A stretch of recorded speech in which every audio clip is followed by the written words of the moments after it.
Doncs aquests hàbitats són hàbitats essencials per la productivitat del medi marí i per moltes espècies de peixos d'interès comercial que després arriben a la nostra taula, depenen del bon estat d'aquests ecosistemes i per tant el que es tracta és a la línia del Pacte Europeu dels Oceans intentar mantenir un bon estat d'aquests hàbitats.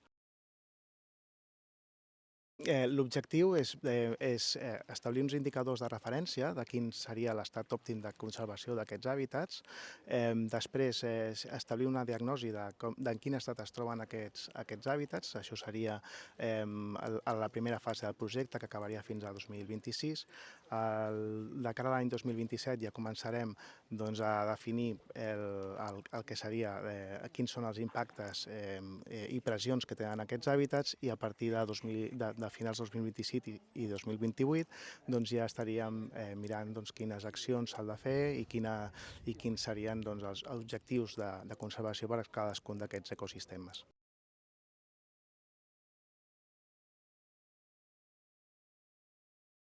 En primer lloc, en restauració sempre es parla del que seria la restauració passiva, que bàsicament per poder tenir uns hàbitats, uns ecosistemes en bon estat, el que has de fer és eliminar les fonts de pressió, les fonts d'impacte, i a partir d'aquí és mirar quines altres actuacions, ja no tant de frenar l'impacte, sinó en positiu, pots fer, si són necessàries, per poder afavorir que aquests hàbitats tornin a l'estat de conservació òptim. Per exemple, a nivell de mitigació d'impactes, podríem tenir, per exemple, sistemes de boies de fondeig o regulacions a l'hora d'informació als usuaris de platges o de navegació, però també hi pot haver projectes de restauració activa, com puguin ser plantacions, intentar fer plantacions de macroalgues o de fanerògames marines en alguns casos. Però el que hem de veure amb aquest projecte és quines d'aquestes actuacions són les que funcionen millor.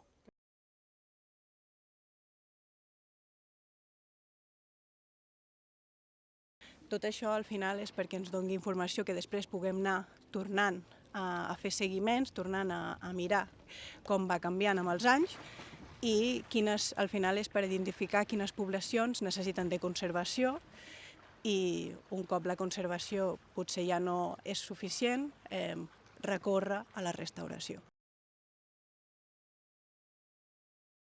El que avui hem vist és que el que abans era una població abundant d'Ericaria crinita, avui només he pogut trobar 2 individus, per tant la recessió és clara i haurem d'esbrinar quins són els factors que han portat a aquesta mortalitat tan elevada.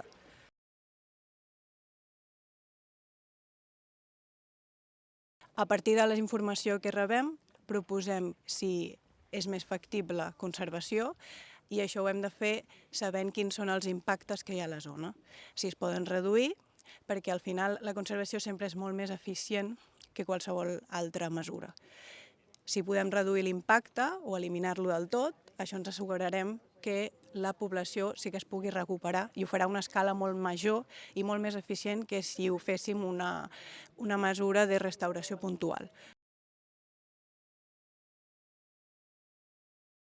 És això, és freqüentació, embarcacions, pressió d'embarcacions, també en alguns llocs pol·lució de diferents usos i també canvi climàtic, clar, és una pressió important. Podria ser, però sempre s'intenta també parlar amb la gent al territori i trobar opcions que també funcionin per la gent, perquè al final la costa és de tots, tots hi fem un ús, però l'ús també va lligat a la seva salut, no? O sigui que és a l'interès de tothom de protegir aquest patrimoni natural.